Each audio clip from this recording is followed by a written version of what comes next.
4R nutrient stewardship and best agronomic practices for increasing and sustaining high groundnut yields. 4R nutrient stewardship is a framework developed to communicate the right way to ensure sustainable and efficient use of fertilizer based on 4 principles, namely applying the right source of fertilizers at the right rate, at the right time, and in the right place. Effective fertilizer use, as guided by 4R nutrient stewardship, is important for developing sustainable cropping systems that support improved food production, increased income for farmers, and enhancement and maintenance of soil fertility. More and better quality groundnut can be produced with fertilizers. The fertility of soils, which has been largely overexploited, can also be restored with fertilizers. Correct management of fertilizers based on the 4Rs can therefore result in better social, economic, and environmental outcomes for farms, villages, communities, and entire countries in Africa. Right source refers to applying the correct fertilizer that provides crops with the nutrients required for good growth and high yields. Different crops have different nutrient requirements. Different fertilizers also provide nutrients in different proportions. Matching the crop's nutrient uptake requirements with the fertilizer that supplies the right mix and proportions of required nutrients ensures that the right source is achieved. Right rate refers to supplying growing plants with the right amount of nutrients for healthy growth and development. Different crops require different quantities of nutrients for healthy growth and development. The quantity of nutrients required by a particular crop also depends on current soil fertility and the crop yield target. Nutrient requirements will increase as soil fertility decreases. Similarly, as crop yields targets increase, the quantity of nutrients required to support those targets also increases. Right time refers to matching nutrients application with the timing of plant nutrient uptake. Most crops take up nutrients slowly during the early stages of growth, but the rate of nutrient uptake increases as crops develop. Fertilizer applications timed to match periods of high plant nutrient uptake ensure efficient uptake of applied nutrients. Right place refers to adding nutrients to the soil at a place where the crops can easily access them. Different crops have different rooting characteristics, and this has an influence on their ability to efficiently access and take up applied nutrients. The right placement of fertilizer for a particular crop should be selected to match a crop's rooting characteristics and other aspects such as planting density and tillage system. The right placement method will ensure reduced nutrient losses. Best crop management practices, coupled with the 4Rs, will boost crop productivity amongst farmers.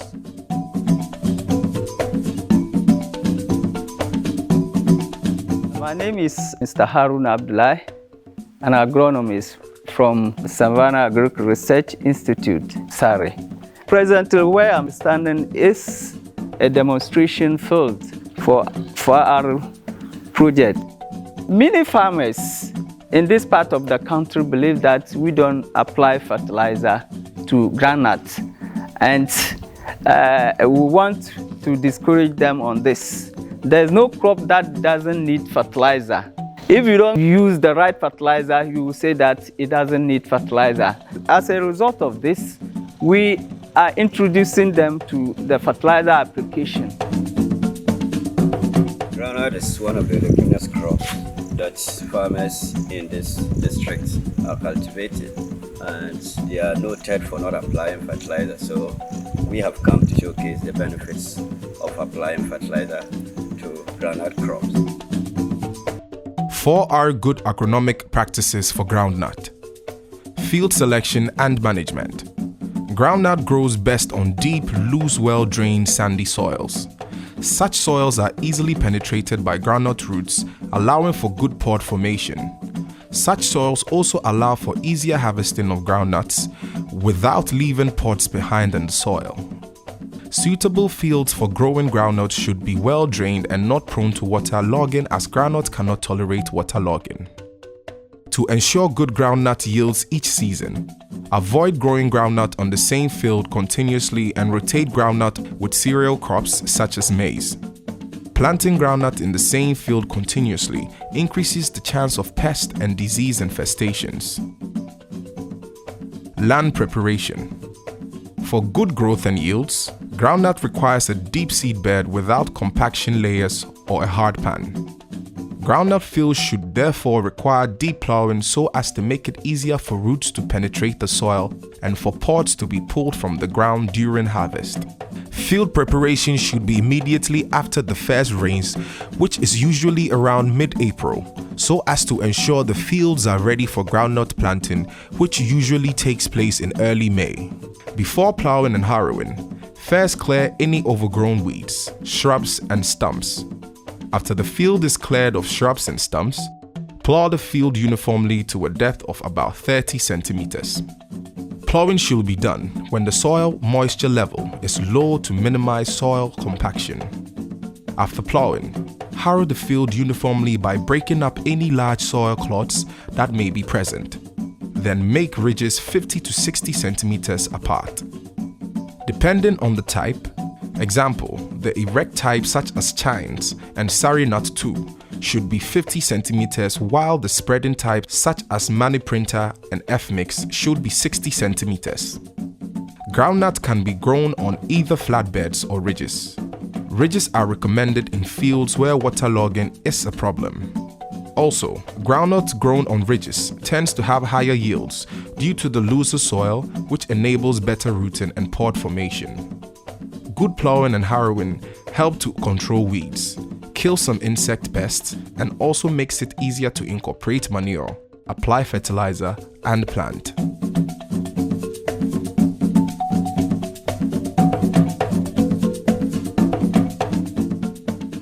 Seed selection and seed rate. For best groundnut yields, plant improved groundnut varieties recommended for your area. To ensure good germination and high yields, plant newly purchased certified seeds of the recommended varieties. Some of the recommended groundnut varieties for northern Ghana include GROUNDNUT 2, Chinese, F-Mix, and Money Printer. If newly purchased certified seeds are not available, farmers can use their own seeds from the first crop of certified seed as seed for the second crop, and second crop seeds for the third crop. Do not plant seed from the third crop. If using own seeds, such seeds should be stored and shelled in the pod until 1 to 2 weeks before planting, when they should be carefully shelled. If using own seed from the previous season, sort out the good seeds for planting by removing small, shriveled, immature, skinned, split or moldy seeds, which are not suitable for planting. The recommended seed rate for good groundnut yields is about 53 to 70 kilograms per hectare, depending on the variety. Based on the size of your farm and the recommended seed rate, acquire enough quantities of seeds in consultation with your agro dealer or your AEA. 4R tip. 1. Ensure to buy your groundnut seed from trusted dealers only. 2.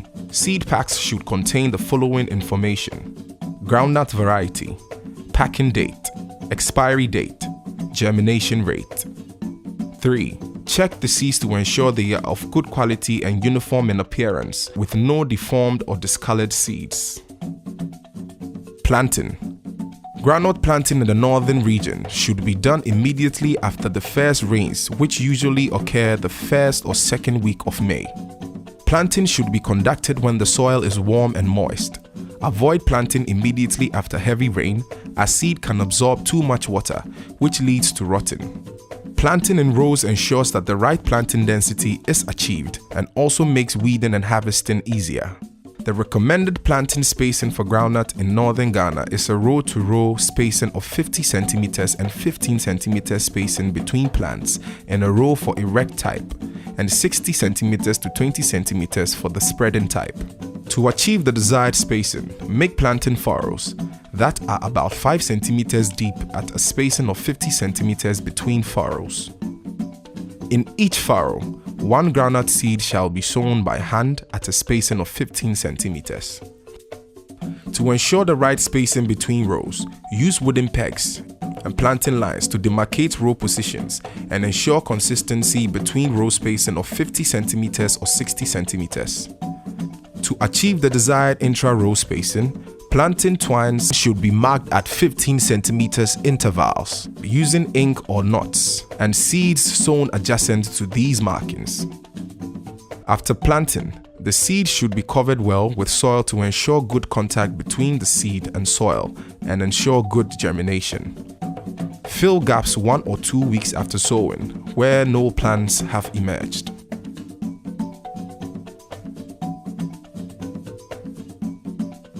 To ensure that the right plant population is achieved in groundnut production per unit area, it's very important to harrow your field or manually level the land after plowing. Plant the groundnut with a spacing of 50 by 15 centimeters. 50 centimeters between rows and 15 centimeters between plants.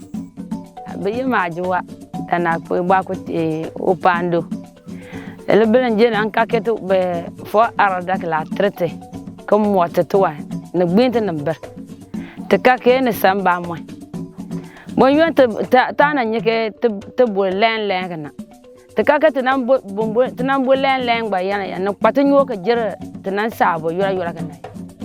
The differences between what we are seeing today and in our farms is that we can see that we've cleared this plot and it's very neat, and we are planting. They have also planted with some distance of the seeds, and then they dig a hole for fertilizer, they dig a hole for this groundnut, and bury both fertilizer and then the groundnut. We expect that we the farmers will apply same to our individual farms, because we can see that the last year the groundnuts from the learning site here, the demonstration field here, it yield more than the one we have been planting in our farms.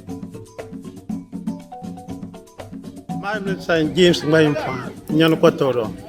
For area, Potoya, for area, then Clavo monitor the one bull, Abulum. Took poem, Takati Queen. Kungo to buy for an and then I come to Katanaba. Didn't not line.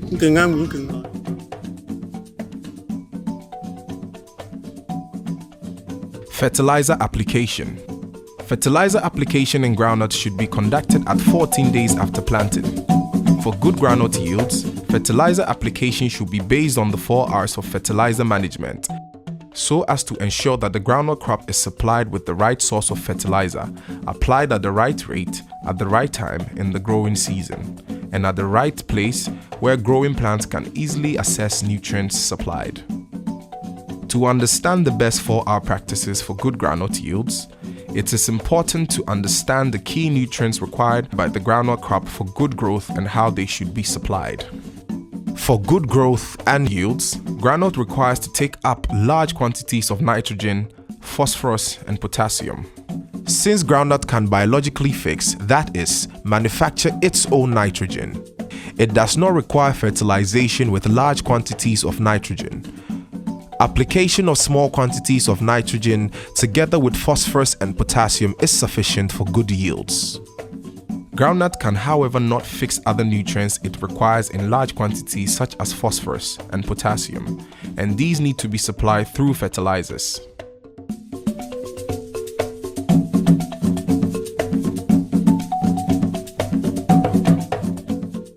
The best fertilizer grade is one with low nitrogen content.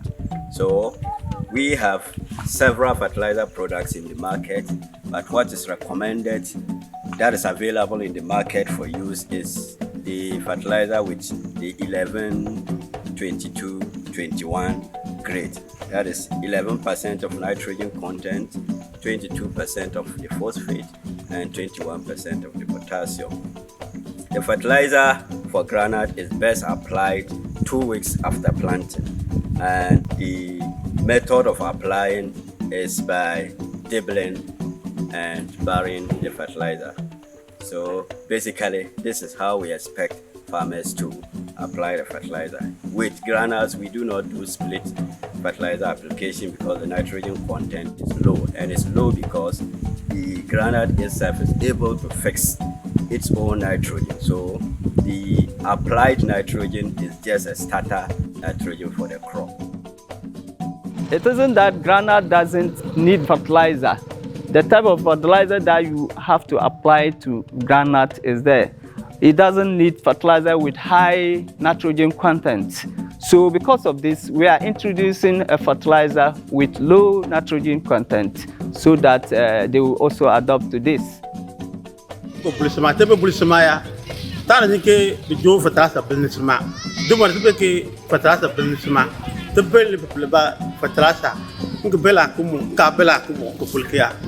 So unkambe ya ki nalangwan trete so timara profite kungu do yela ko chonde ya yango bul to ya na la ke suma kala nganga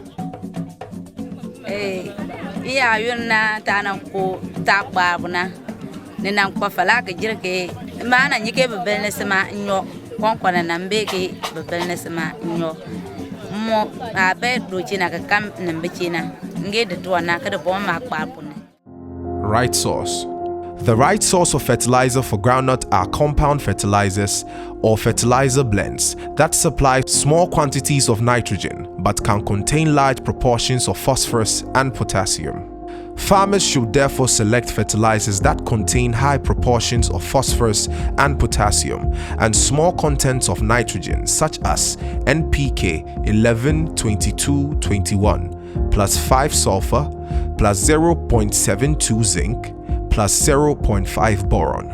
In addition, for farmers who have previously experienced a large number of empty groundnut shells, gypsum should be applied to provide a readily available source of calcium, which helps to ensure full pods. If fertilizer blends that contain only phosphorus, potassium, and other beneficial nutrients such as sulfur and calcium are available, these can also be used to fertilize groundnut. Farmers can also get recommendations from their agro dealers or AEAs on the locally available fertilizer that is best suited for groundnut. Right rate.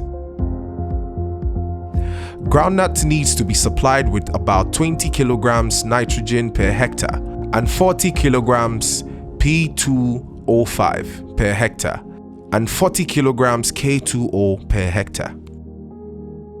To achieve the right rate using NPK 11-22-21 plus 5 sulfur plus 0.72 zinc plus 0.5 boron, 4 bags of fertilizer will be required per hectare.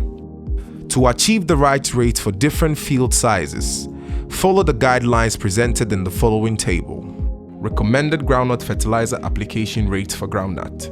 Field size 1 acre. Number of 50 kg bags into bracket NPK 11-22-21 1.5 bags, 2 acres 3 bags, 5 acres 7.5 bags. The rates above can be adjusted for any size of field by multiplying the size of the field in acres by 1.5 bags.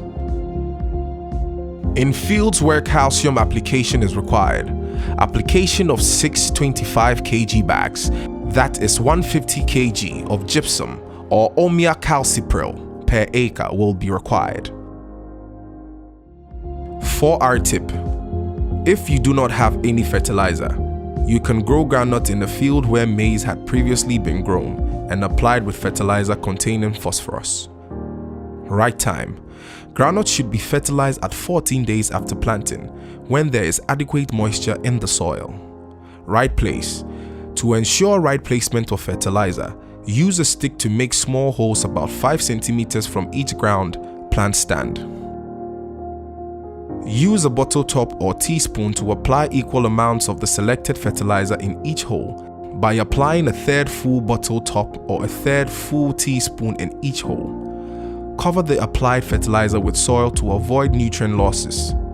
Applying fertilizer 5 centimeters away from the plant prevents the fertilizer from contacting and damaging the plant as the fertilizer dissolves.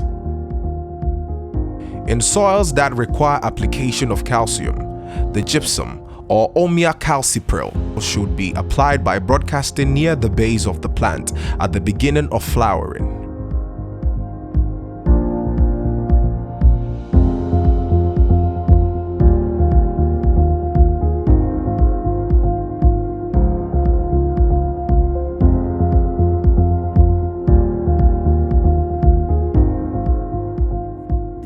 Applied nitrogen is just a starter nitrogen for the crop. What is needed most is the phosphorus and potassium. For that matter, the recommended rate to apply is 20 nitrogen kilograms per hectare, 40 phosphate kilogram per hectare, and then 40 potassium kilograms per hectare. For commercial farmers, we normally recommend that you should apply 20, 40, 40 kilogram per hectare. However, our farmers usually do not even cultivate up to a hectare. So depending on the area or the field area that they plant, we just tell them what quantity to give to a plant stand. So if you take the bottle top cork and you measure to fill that top cork, it is able to fertilize 4 hills or 4 plant stands for the groundnuts, and this is the recommended rate that we want farmers to adopt to enhance their groundnut yields.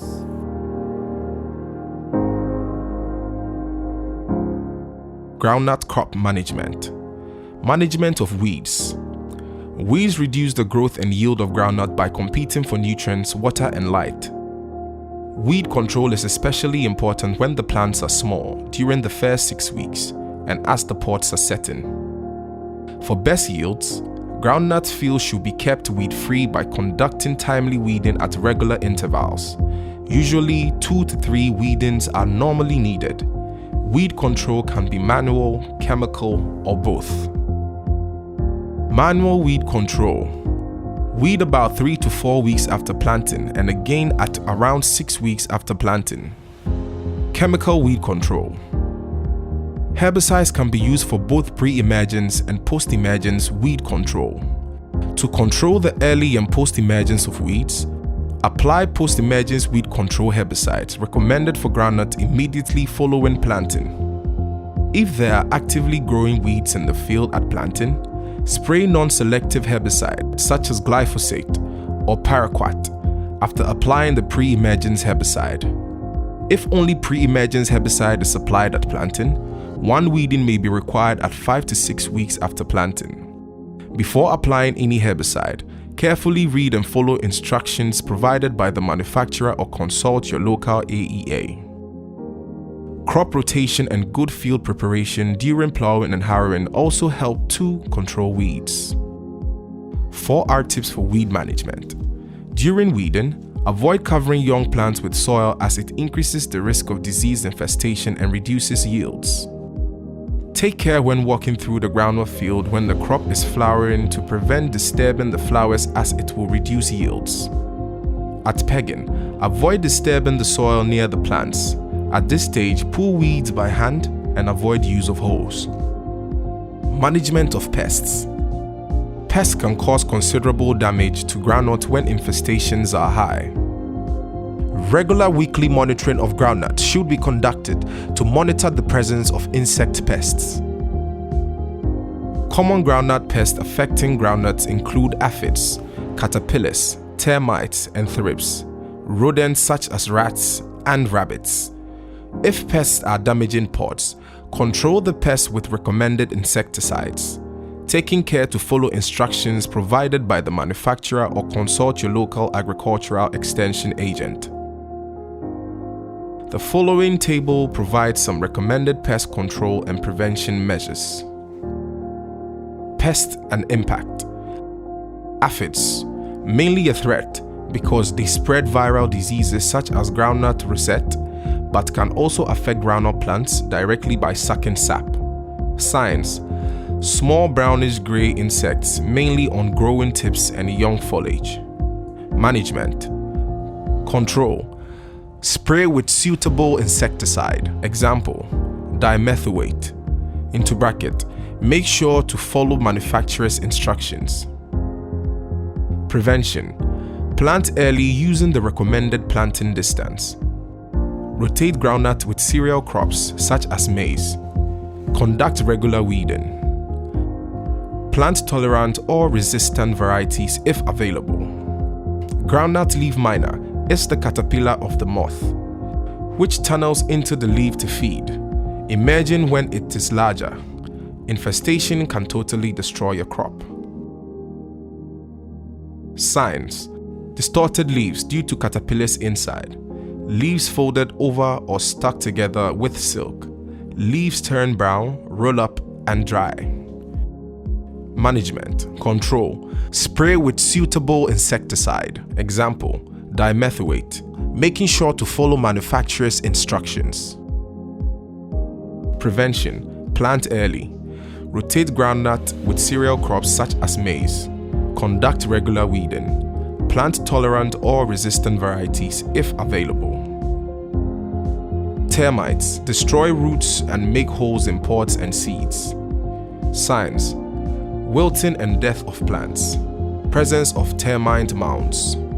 Management. Control. Apply recommended insecticides to seed or soil, making sure to follow manufacturer's instructions. Prevention. Avoid growing groundnut in areas with obvious signs of termites. Plant early. Dig out and destroy termite nests. Conduct timely harvesting to avoid pod damage. Thrips. Small yellow, green, or black flying insects that feed on flowers and leaves. Signs: dwarfing and distortion of leaves with yellow or green patches. Management. Control. Spray with suitable insecticide. Example, dimethylate. Making sure to follow manufacturer's instructions. Prevention. Plant resistant varieties if available.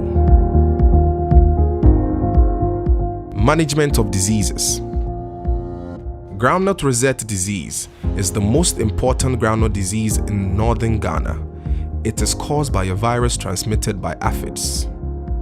Groundnut rosette occurs in 3 forms: chlorotic rosette, mosaic rosette, and green mosaic rosette.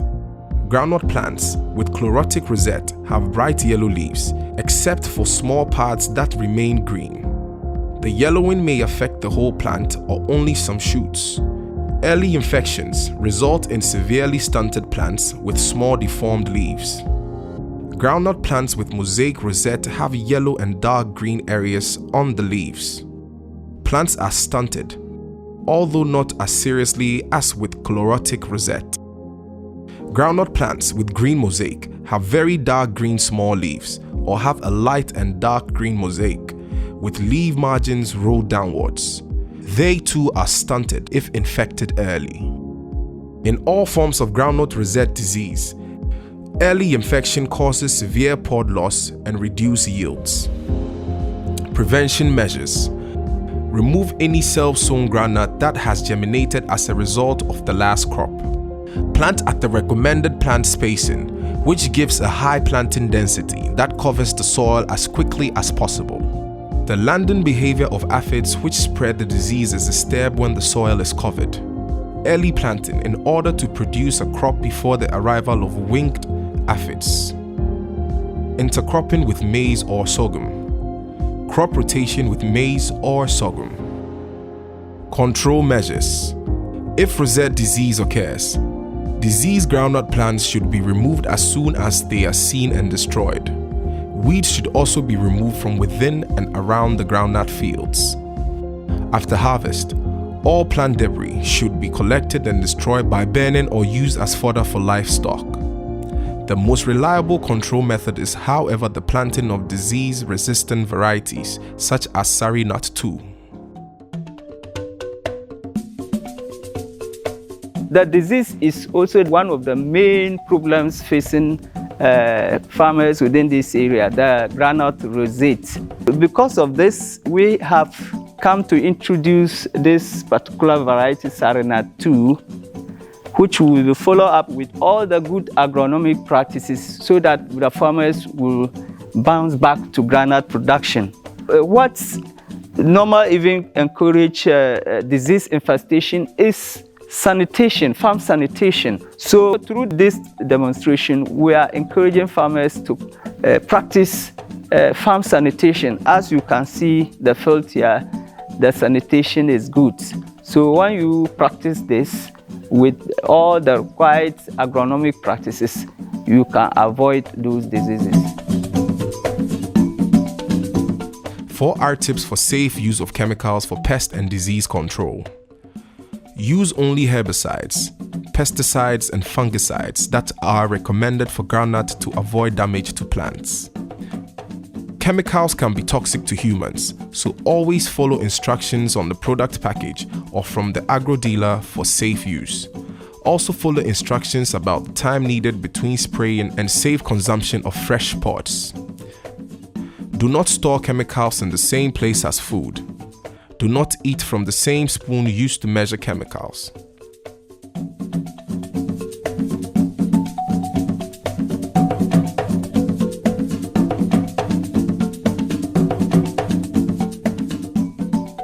Harvesting. When the groundnut crop looks mature, test for maturity by randomly digging a few plants. Crack the pods and observe the inside wall. Matured pods have dark brown inside walls. Avoid using yellowing of leaves as the only indication of maturity, as yellowing of leaves could be a symptom of disease infestation. Groundnuts should be harvested as soon as the crop is mature. After harvesting, remove soil from the pods before leaving to dry. Remove immature pods attached to the hulls and avoid long-term contact of pods with soil after harvest. Dry harvested groundnut in the sun and protect from rain and animals, preferably dry on a mat, plastic sheet or tarpaulin, or on a raised platform. Avoid drying on bare ground to prevent infection with aflatoxins. Strip the pods immediately after drying. Remove damaged, shriveled or rotten pods before storage. Avoid mixing clean harvested pods with cleaned pods. Store the pods under dry, well-ventilated conditions to ensure they stay dry. Avoid pod damage by insects by applying recommended insecticides during storage. Ensure to follow manufacturer's instructions. Thank you. Kurataran karana ba amma konkona ma agirk dam dai kana motum be katbe mbe ngwana tikanke ba be ngbangan ke jir ke danan ko fes na buna katbe kana ajin lebani kalake manan ko kakan na ba buna na ya gurbe ba be na tila nyur kan kanapon fo ayel dango bu mo to mom na lebeli lankuy mada ntaw mo manan ko mulan kusma mbem ka te bek nyanduna mbem ba tan do kutak par mbopon classe bi ki fo reste mote mba mo